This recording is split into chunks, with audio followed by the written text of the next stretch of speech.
I can't have this conversation with like Christian Prince, that pig, and Sam Shamoun, those devils. You're not going to do that on here. You're not going to do that on here. What? They're very disrespectful to Islam, right? You can believe that they're disrespectful, but you're not going to name call my brothers on my stage. Your brothers. But you're not going to. Wait. Combating disbelief. Combating. Let me ask you a question. Combating. So when the Quran says that Christians are the lowest creatures, is that disrespectful? Yeah. What's the verse in the Quran that says? What's the verse that says that? Chapter 98, verse 6. Read it for me. Yep, please do. Yeah, I don't want to change subject because if he's talking about disrespect, I can give examples. Muhammad cursing people, insulting people, and even his companions. But I don't want to change the subject. I want to stay on the subject. So let me know. I'm just going to read it for him. We don't got to change the subject. I just wanted to let him know. Because when Muslims claim that, I don't feel like they actually read the Quran and how the Quran treats. Well, this young man admitted that he doesn't, from what I gather, he hasn't read the Quran thoroughly. So he didn't claim to be a scholar, right? So you don't claim to be a scholar. So at least he's being honest in that regard. What's the verse? 98, verse 6. What does it say? Do you have the Quran? You want to read it? What does it say? Friend, do you have your own Quran? Do you read your own Quran? What do you want us to read? I mean, they'll read it for you, but you're asking me the verse. I gave it to you. And I'm holding the phone in my hand right now. I don't have a Quran. Okay, then so read it for our friend. Read it for him.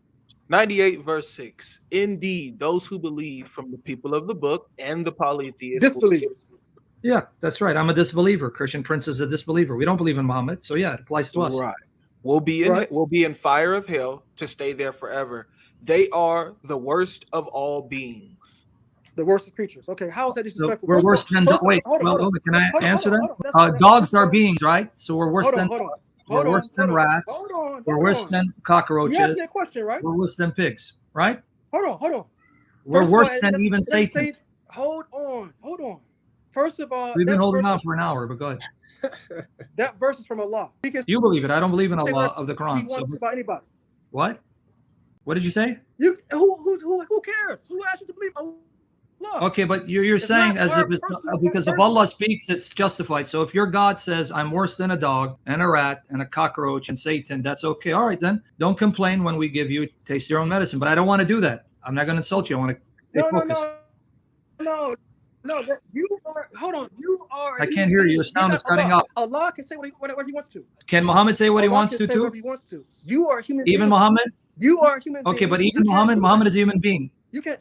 Even Muhammad is a human being. Are you a prophet? Okay, you're not listening. You're shouting. If you want to rant, that's up to you. So now you changed it. You said I'm a human being, but now you said, but if you're a prophet, it's okay, even though you're still human. So you're changing your criterion. So it's okay for a human being to insult someone if he's a prophet, right? Right? Yes.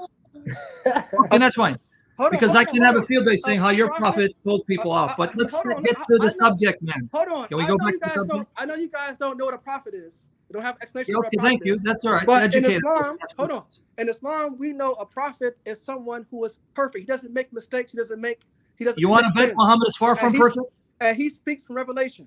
Okay, so can I prove to you from your Quran and Sunnah Muhammad is far? You're changing the subject. I can show you Muhammad was actually anything but perfect. But you want to go back to the subject? You're changing the subject.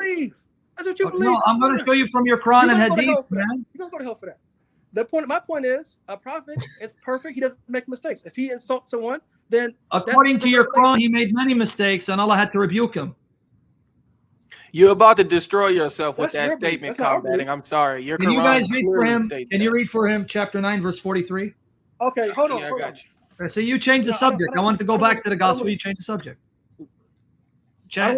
Read for him, it's a fruitless argument. He just said, wait, guys. He's recorded. He said Muhammad made no mistakes. Yes. Okay, well, chapter 9, verse 43. Let's see how many mistakes he made according to his God. Somebody open up for him. Listen, I'm not gonna talk to this pig. Okay, can we go back to the point of the gospel? Do you want to go back to that one? I'll talk to you back later. At least you're respectable. I'm not talking to this dog. I didn't disrespect you, so it's recorded. No one disrespected you. Don't run, friend. Can we go back to the gospel? Do you want to go back? He left? Oh, he left. That's hilarious. Oh, we have the traveler here. So he left? Yep, he ran off. Oh boy. So there goes my questions to him. Hello. You see now here. This is the Muslims will tell you that Allah is addressing Muhammad, and he says, "God pardon thee." Really, God, Allah forgive you. Why? Why gavest thou them leave till was clear to thee which of them spoke the truth, and thou knewest a liar. So here Muhammad made a mistake that Allah rebukes. And by the way, for those of you, if you don't read Arabic or Greek or Hebrew, like many of us, and if you want to know whether the verse is referring to one or many, this is why translations that translate in Elizabethan English have an advantage, because in a translation that uses Elizabethan English, what we call Shakespearean English, when you see the word th, thou, thy, thine, thee, that's one person. So right here, notice, God pardon thee. That means he's speaking to an individual. And the Arabic bears this out. Why gavest thou them leave? Thou. So it's one person. So in Elizabethan English, which the King James was written in, and some of these Qurans, like Pickthall and Arbery and Yusuf Ali, I believe Yusuf Ali as well, when you see the thou, the thy, the thine, the thee, that's one individual. So here it's Allah supposedly talking to one individual. God pardon thee. When it's why, like you, your, ye, that's two or more. Why gavest them thou? Why gavest thou them leave? The only problem with Elizabethan English is going to be hard on your tongue. Till it was clear to thee which of them spoke the truth, and thou knewest a liar. So here he made a mistake that Allah has to rebuke him for, because he set the captives free. This is talking about when he took captives and he set them free for ransom, and Allah rebuked him for it. So that's one. But anyway, he left. So there's no point talking about it, right?